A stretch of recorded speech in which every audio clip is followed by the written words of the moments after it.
Hello అండి అందరికీ. Welcome to my channel అన్నం ఆయుర్వేదం. ఈరోజు నేను షేర్ చేసే వీడియో మెంతికూర ఫ్రై అండి. మెంతికూర అనగానే చేదొస్తుంది అనుకుంటారు కదా! సో, అది లేకుండా ఎలా క్విక్‌గా చేసుకోవాలో ఇప్పుడు నేను చూపిస్తాను. ఇది చాలా హెల్తీ అండి. చిన్న పిల్లల నుండి పెద్దవాళ్ళ వరకు చాలా యూజ్ అవుతుంది ఈ రెసిపీ అనేది. చాలా సింపుల్‌గా, ఈజీగా ఎలా చేయాలో అనేది నేనిప్పుడు చూపించేస్తానండి చేదనేది రాకుండా. Let's start the video. First of all మనం నీట్‌గా ఉన్న మెంతి కూరని తీసుకొని చిన్న చిన్న పీసెస్‌గా కట్ చేసి మెయిన్ వాష్ చేయాలండి. ఎందుకంటే ఇసుక అనేది చాలా ఉంటుంది కదా! సో, నీట్‌గా వాష్ చేసి వాటర్ అనేది లేకుండా చూసుకోండి.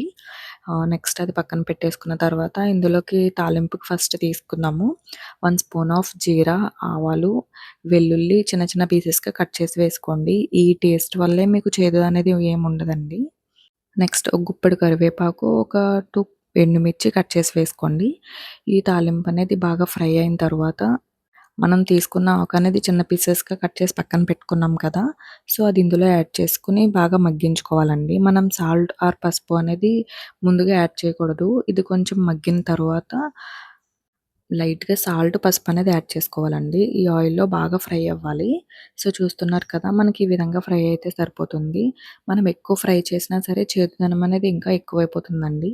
మనం వెల్లుల్లి అనేది దంచుకొని ఆర్ చిన్న పీసెస్‌గా కట్ చేసి వేసుకుంటే టేస్ట్ అనేది చాలా బావుంటుంది. చేదనేది అస్సలు ఉండదండి. ఒకసారి ట్రై చేయండి. చిన్న పిల్లలకి చాలా యూజ్ అవుతుంది. చాలామంది ఆకుకూరలు తినని వాళ్ళుంటారు కదా! సో, ఇలా ట్రై చేయండి. ఆర్ పప్పుతో మిక్స్ చేసి కూడా వండితే చాలా బావుంటుంది. నెక్స్ట్ రెసిపీ అదే షేర్ చేస్తాను. Thanks for watching.